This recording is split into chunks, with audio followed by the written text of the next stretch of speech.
Allison here, and today I'm going to talk about 3 perfumes that are my favorites because of their combination of Tuberose and Ylang-Ylang. I recently realized that I love that combination, so I want to share with you 3 perfumes that meet the goals of falling within that combination, and I happen to also love them. So if you're interested to see what those perfumes are, then please stay tuned.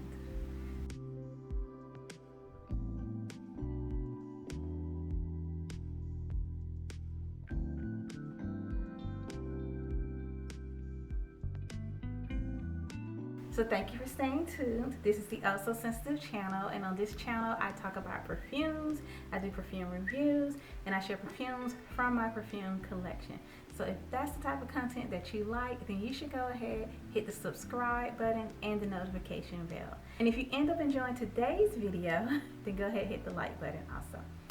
So I recently realized that in my collection of perfumes, there's this one perfume that I just love wearing so much. And once I looked at the notes and saw that it has a Tuberose and Ylang-Ylang combination, I basically became obsessed with discovering other scents that have that combination. But when I used the perfume searcher on Fragrantica, where you just put in the notes that you're looking for, perfumes that have certain notes, I was looking at the list and I was like, oh, I already have some other perfumes that have that combination. So let me tell you my top 3. And I'm going to start with the perfume that made me realize how much I love the combination of Tuberose and Ylang-Ylang. So this is Prada La Femme Intense, and in the top it has Ylang-Ylang and Frangipani, and in the middle it has Jasmine Sambac, Orange Blossom, and Tuberose. And in the base it has Iris, Vanilla, Vetiver, and Patchouli. So I discovered this perfume through my scent box subscription, and this was when I was using the scent box subscription mainly to figure out what I like, because I had just realized how much I love perfumes, but I couldn't afford to just buy perfumes. So I was like, I'll get a subscription, and I chose scent box because it had the best reviews. It didn't have so many reviews where people were complaining about feeling like they had been scammed or tricked or anything like that. It had good reviews. So I saw Prada La Femme Intense as an option, and I added it to my, I guess, queue. And when I got it and I opened the little sample tester, I was like, that was my reaction. I was just like, I love this. I ended up using up that whole 0.27 ounce sample and became obsessed with eventually getting a bottle, and I did through my account on FragranceNet. This perfume, it is creamy and waxy and sweet and floral. Some may think of this as mature or too mature. I'm 38 years old, inching up on 40, so I may fall within that mature range. But to me, this is just the quintessential, sophisticated, rich woman. It smells like a rich woman. I have worn this in a number of ways. I've worn it layered over white patchouli by Tom Ford. I've worn it layered over just patchouli oil. I've worn it by itself. My favorite way to wear it is to layer it over patchouli oil, and that's just because the lasting power on this isn't that great. It lasts about 4 hours, but when I wear it on top of patchouli oil, it pretty much lasts all day. And I love wearing this perfume, and I love the way it smells, so I want it to last all day. And this perfume does get me compliments, even though I know this is a scent that wouldn't be popular with people in a certain age range. I know people who love pink candy, maybe even people who love Coco Mademoiselle, they wouldn't so much love this one. This to me isn't an easy smell. It's not like a mainstream across the board like. I wouldn't blind buy this as a gift. Like if you're just getting a gift for someone who wants a perfume, I wouldn't get this one unless I just know this is the type of perfume that they love. But for me, a girl who loves Tuberose and now realizes that she loves Ylang-Ylang also, this is divine. This is gorgeous. Next up we have Elizabeth Taylor's White Diamond Eau de Toilette, and in the top we have Bergamot, Neroli, Lily, orange, and aldehydes. In the middle we have narcissus, ylang-ylang, Turkish rose, jasmine, Egyptian tuberose, cinnamon, carnation, and Italian orris root. And in the base we have sandalwood, oak moss, musk, patchouli, and amber.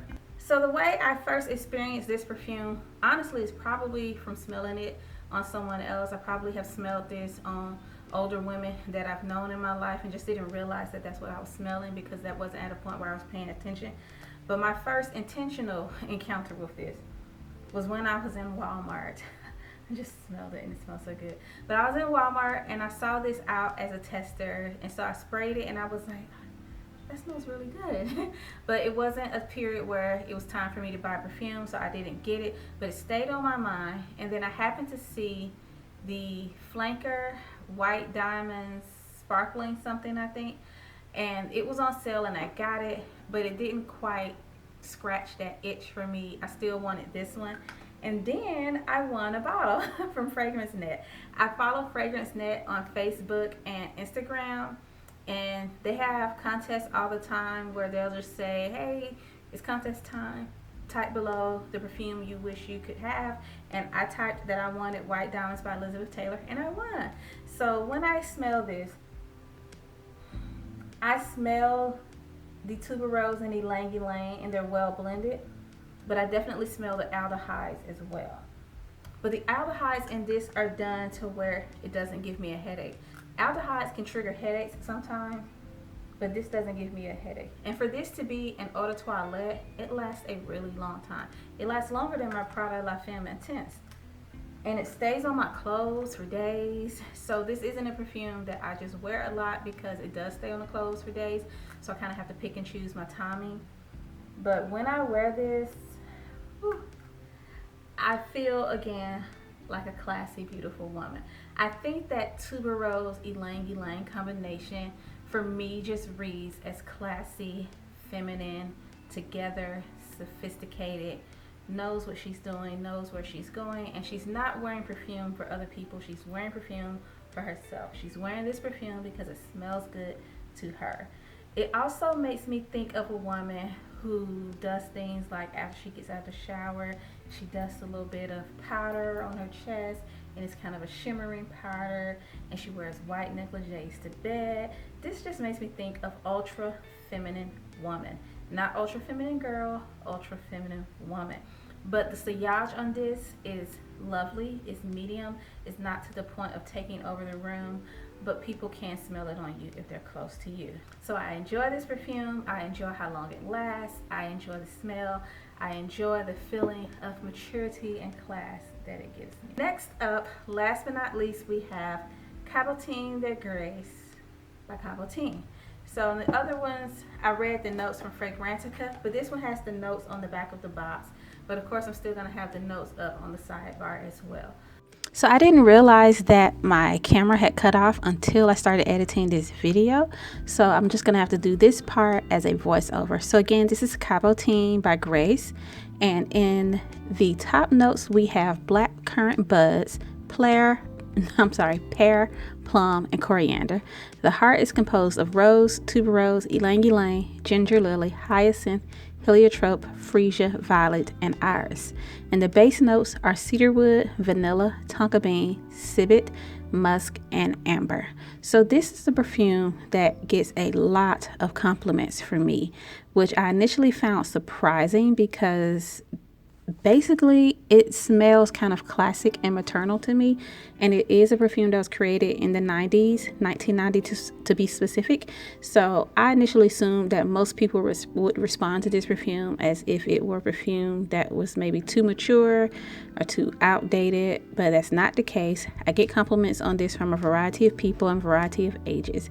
Ultimately, that just makes me love this more because of the value of the perfume.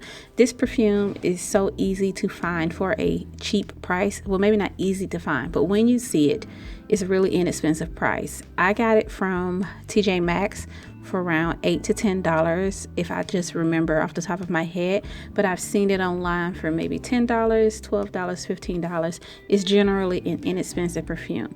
The throw on this, the projection on this, is really strong at first, to the point of almost maybe being too strong, but it calms down within about 30 minutes.